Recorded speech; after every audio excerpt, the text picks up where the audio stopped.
በውስጡ ቅናት ያለበት ሰው ሁሉ ጊዜ ያንተን ስኬት እንደ አደጋ ይመለከታል። እንደ ከባድ አደጋ ነው የሚመለከተው። ያንተ ሻይን ማረግ፣ ያንተ ከፊት ለፊት መሰለፍ፣ በሰዎች መወደድ፣ ተቀባይነት ማግኘት ለሱ አደጋ ነው። ከድሮንም ከስናይፐርም በላይ ነው የሚፈራው ያንተን ስኬት። ቅናት ደግሞ በሽታ ነው። የሚመጣው በሶስት ምክንያቶች ነው። የመጀመሪያው ከተስፋ እጥረት ነው የሚመጣው ቅናት። ሁለተኛው ከመንፈሳዊ እድገት እጥረት ይመጣል። ሶስተኛውና የመጨረሻው ከመንፈሳዊ ሐሳብ እጥረት ይመጣል።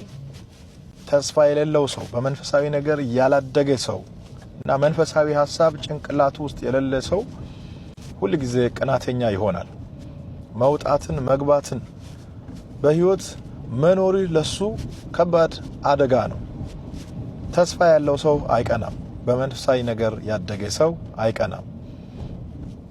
የመንፈሳዊ ሐሳብ እጥረት የሌለበት ሰው አይቀናም።